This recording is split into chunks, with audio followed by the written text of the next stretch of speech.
How do you start an email that pulls the reader right into the body copy and holds their attention? How do you make your stories more believable, relatable, and more exciting and interesting to read? Well, as a part of the email breakdown series, I'm going to dissect another email that shows exactly how to do that. My name is Gaurav Katare, and I make my living by helping companies turn their email list into a widely profitable asset. In this breakdown, I'll show you the structure, the psychology, and how to move from story to your offer. How do you transition smoothly from whatever you have been saying, the story that you have been saying, to what you have to offer. So let me take you inside my screen and show you. All right, let's get started. So this email I wrote for my own list to get leads and sales for my own copywriting service. And the subject is I was fired for this. Now, there are a couple of things that are happening with this subject line. One is it's creating a lot of curiosity plus conflict. People want to know why I'm fired, why I was fired. And it's a short subject line, it's a personal subject line, so it immediately differentiates from other emails in the inbox. So it's a good way to create some curiosity and make it more personality driven. So there is a lot of you-ness in this subject line. I was fired for this. And so here's how the email starts. I would pray they didn't pick up the phone. Now this is your lead is one of the most important part after your subject line. It is one of the most important part of your email, and you want your readers to immediately draw into your copy. You don't want to do a lot of throat clearing with sharing unnecessary stuff that may bore them. So get into the thick of the action. Maybe you want to start with the main scene, the middle of the movie, and then go back and tell them how it started, and which actually draws a lot of attention. So with this, I would pray they didn't pick up the phone. This creates a lot of drama, and it also kinds of it creates certain kind of tension. Plus, it's more relatable. A lot of people can relate to this, and I'm not wasting any copy in doing any warm up. So this goes straight into the the core of it. One of my first job was a B2B consulting firm. Now I am backing this up. So did you see, I in the first statement itself I you know pulled them right into with something which is emotional and which they want to know what was happening. One of my first job was at a B2B consulting firm. They hired me for sales and consulting, but then handed me a stack of outdated data and said, start calling. So now I'm actually showing them what was happening. So I'm taking them inside the movie and taking them what was actually happening into my life so they could actually see and relate to it. So there I was, phone in hand, staring at a long list of names, half of which were poorly wrong. The only part of calling I liked was when someone didn't pick up. That silence was just a relief. Lol.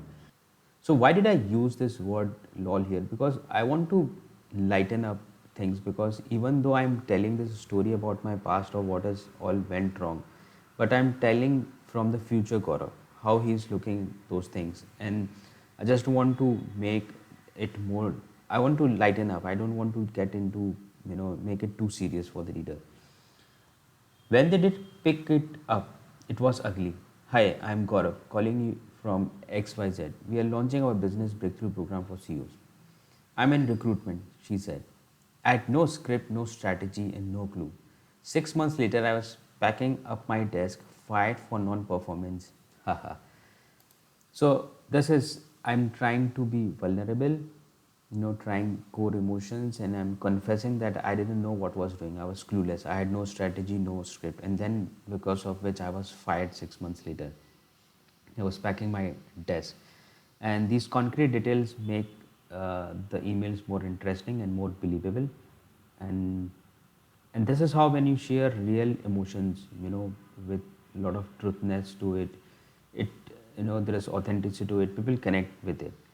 Plus, again, this I have added the word haha just to lighten this up.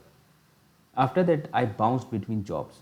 The story was always the same: owners and sales guys grinding away, cold pitching, mostly strangers who didn't know them, didn't care, and didn't want to listen.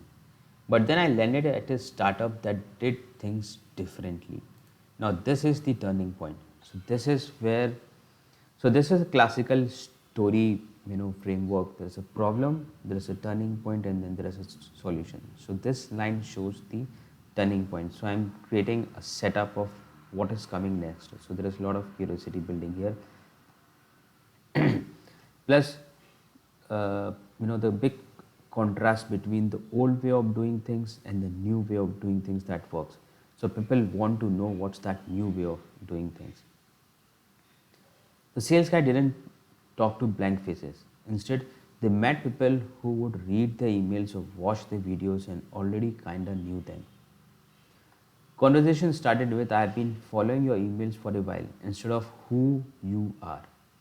95% of the people the sales guys were meeting weren't strangers. They were warm, engaged, and ready to talk. So I'm actually proving here how the things were different. So I just don't want to tell them, I want to actually show them. So for example, the people who met, they have read emails, and they have the specific words and phrases are so important. I've been following your emails for a while. So this actually gives a lot of proof how emails makes a difference. 95% of people 95% of people the sales guys were meeting weren't strangers. They were warm, engaged, and ready to talk. And it showed. They went from zero to stealing clients from companies with 10, 15, or even 20 years of experience. It's not because the product was revolutionary. It's actually their marketing worked with the sales, making the sales more effortless. Now, this is the whole, the key, value in the entire email, and which is why I've also bolded it. Sometimes you may do it, or it's not a necessary thing, but then sometimes you can bold the most important part of email. So why I'm telling all this story is because of this. It's not because the product was revolutionary. It's their marketing worked with the sales, making their sales more effortless. Most, and then I want to make it more reliable with giving concrete examples so they can actually truly connect and relate with. Picture this: your sales team meets 50 people, and 47 says no, 3 says maybe, 1 buy, and those 47 forgotten, marked not interested in the CRM. Then starts all over again. Another 50 names, another grind. This is why it's so important to use emails. It allows you to keep building the relationship with those 47 month after month without wasting the time and energy. Now, all these numbers make things more concrete. There is no abstractness to this entire idea.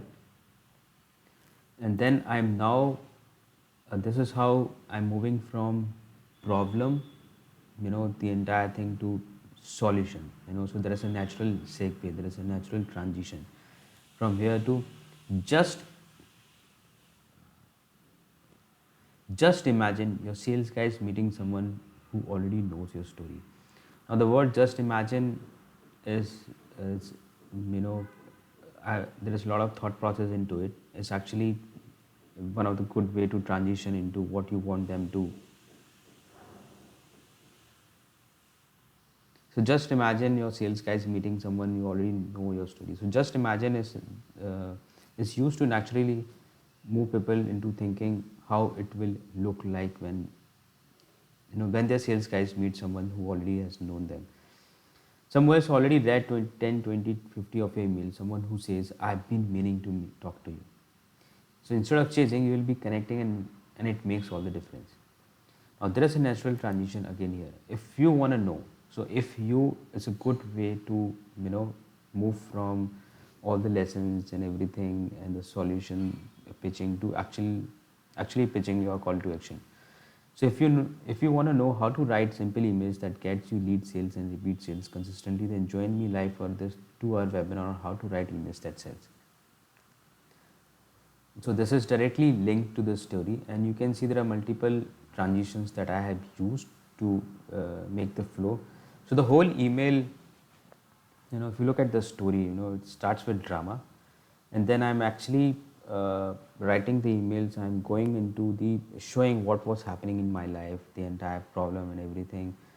And then this is the why I'm telling you all this stories, because this is so important, and that is the core message.